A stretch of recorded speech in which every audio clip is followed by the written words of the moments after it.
Bonjour, nous allons revoir comment multiplier par 10 et 100 des nombres, mais aussi comment diviser par 10 et 100, et en utilisant aussi des nombres décimaux pour vous les CM2.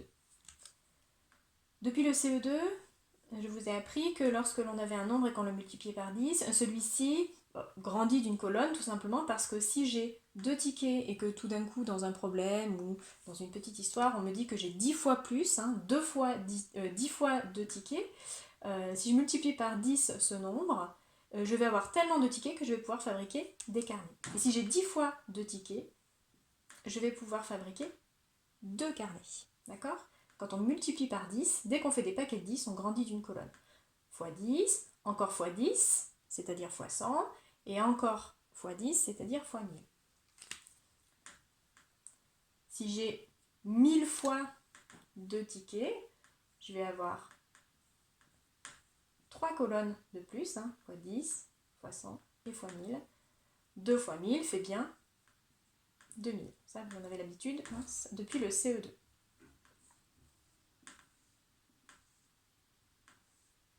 Hop. En revanche, ça se complique un petit peu pour le CM2. Donc on va faire des exemples un petit peu plus compliqués.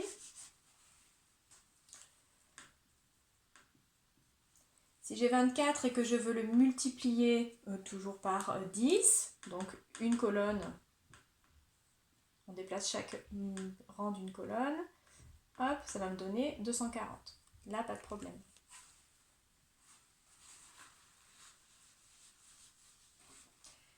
Surtout, ne dites pas à vos enfants de rajouter un 0 lorsqu'ils multiplient par 10.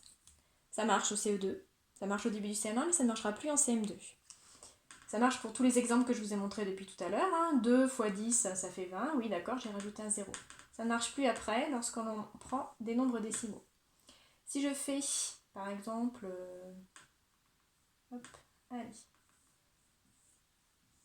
0,2, 2 dixièmes, que je veux le multiplier par 10. Si vous apprenez à votre enfant de rajouter un 0, qu'est-ce qu'il va faire? 0,2 fois 10, il va rajouter un 0.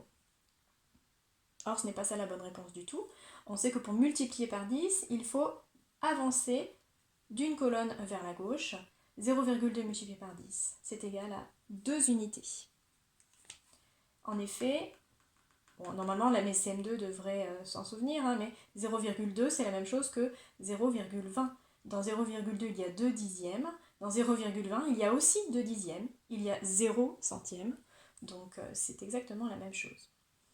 Pour les divisions, c'est exactement la même chose, mais dans le sens inverse. Lorsque je veux diviser par 10, je vais décaler le chiffre d'une colonne vers la droite pour qu'il soit 10 fois plus petit. Si j'ai par exemple 3 unités que je veux diviser 3 par 10, 3 divisé par 10, je décale le 3 d'une colonne, ça devient 3 dixièmes. Quand j'écris 3 dixièmes, il faut que j'écrive 0,3. Si je veux diviser par 100, je me déplace cette fois-ci de 2 colonnes.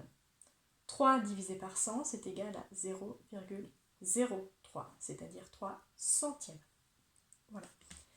Juste pour rappeler, donc cette histoire de 0 qui peut parfois poser problème lorsqu'on a été un peu trop habitué à vouloir rajouter le 0 dans les classes plus petites. Attention, il s'agit plutôt de faire grandir les nombres. Quand on multiplie, donc on les fait grandir sur la gauche, et quand on divise, on les fait rapetisser en partant plutôt sur la droite du tableau de numération. Voilà, à bientôt!